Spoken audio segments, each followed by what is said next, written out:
Every minute that you spend focus on something that you cannot control is a minute stolen from something you can. Every hour you spend thinking about what you can't do is an hour that you don't spend on what you can do.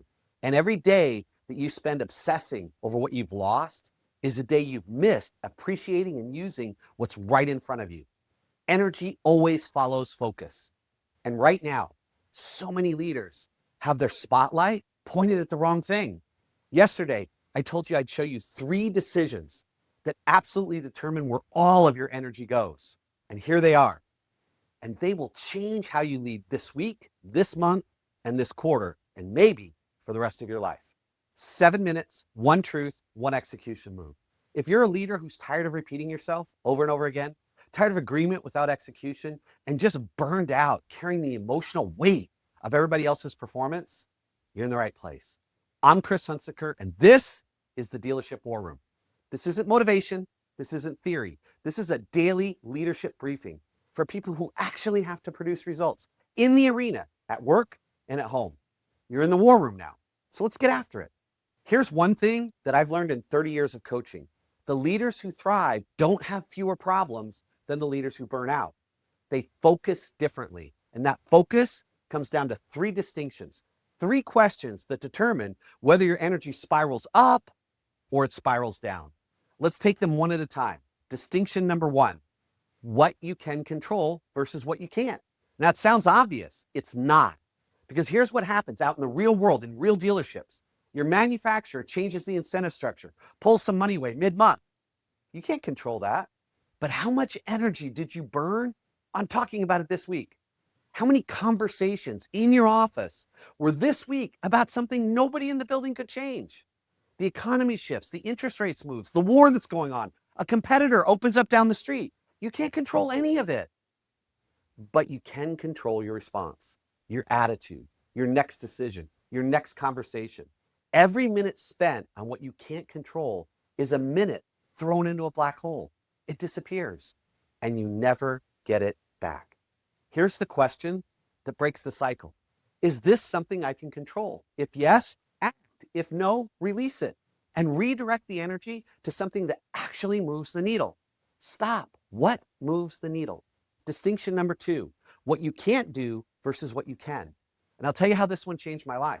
My business was built on being in the room, face to face with people, workshop, conferences, coaching, traveling across the country to work with clients in their dealership. Then the pandemic hit. And overnight, I couldn't do any of these. For a while, I grieved. I focused on everything I had lost. Then I made a list, not of what I couldn't do, of what I could do. I could take 30 years of coaching knowledge and put it in a book. I could create videos. I could build content that reaches people I'd never meet in person. I could connect with my community online. The reason you're listening to this podcast right now is because I chose to focus on what I could do. This is something that came out of that list, instead of mourning what I couldn't do. And it changed my business forever. Here's the question. What can I do right now with what I have, with where I am in your store? Maybe you can't control the amount of traffic that's going to flow through this month, but you can control the quality of every interaction that happens in your showroom floor today. You can absolutely take care of that. Maybe you can't hire the perfect candidate right now, but you can absolutely develop the people who you already have there, level them up, move them forward. When you shift from can't do to can do, opportunities appear that were invisible before because you were blinded by your own sense of loss. Distinction number 3, what you don't have versus what you do have. A friend of mine was drowning during the pandemic. It was hard on her. It was difficult. She had a special needs child who required constant care and attention. Respite support had just been cut out. The entire network of neighbors and friends who used to help and come over were gone in an instant. And as I listened to her on the phone that day, hearing the exhaustion and the frustration, the feeling of having nothing left, like there's nowhere to turn, something hit me. I have 5 healthy children, and I have 3 grandchildren. None of them have special needs. And I had never once stopped to be grateful for that. Not once. It was like a switch flipped inside my head. I had been so focused on what I lacked, on how bad COVID was, that I was completely blind to what was right in front of me. And here's the question. What do I have that I've stopped noticing? In your store right now, maybe you don't have the head count that you want and everybody that you need, but you have 3 people on your team who show up every single day and they play full out, give it all they've got. When was the last time you told them, hey, I appreciate that? When you focus on what you have, gratitude doesn't just feel good, fuels resilience. It refills the tank. That scarcity just sucks out every single time you let it. Here's why these 3 distinctions are so powerful. When you stack them up on top of each other, when you focus on what you can control and what you can do and what you do have, your emotional resources expand dramatically. Creativity comes back, energy comes back, and clarity comes back.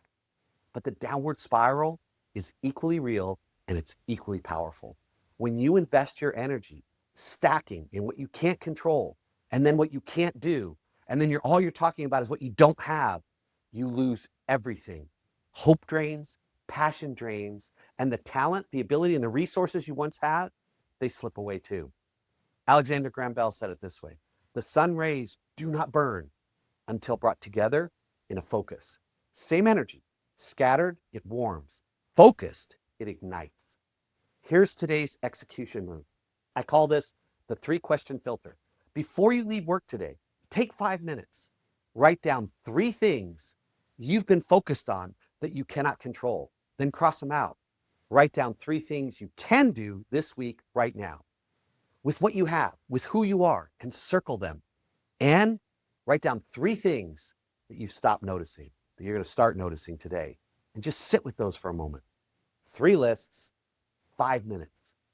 Watch what happens to your energy just doing that. When your spotlight is finally pointed at the right thing, you'll feel it start to flow in your body. You'll go home with more energy than you came in with. This concept, the 3 distinctions of focus, is one of the most practical chapters in my book, Unstoppable You, 16 and a half Tools for Psychological Resilience. Because the book isn't about thinking more positively. It's about focusing more powerfully. And if this is resonating with you, I invite you to go to chrishunsicker.com and download a free chapter of Unstoppable You, 16 and a half Tools for Everyday Resilience.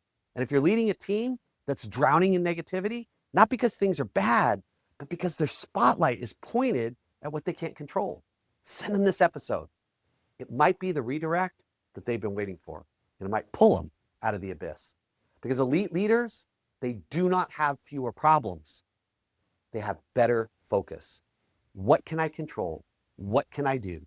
What do I have? 3 questions every day, and the spotlight starts burning through every single obstacle in its path. That's the kind of leader you're becoming. And tomorrow, we close out this week with the simplest tool in the entire book. It might be the most powerful one. I love it. And all it takes is 5 minutes. So go out today, create some leadership fire, and I'll see you tomorrow in the Dealership War Room.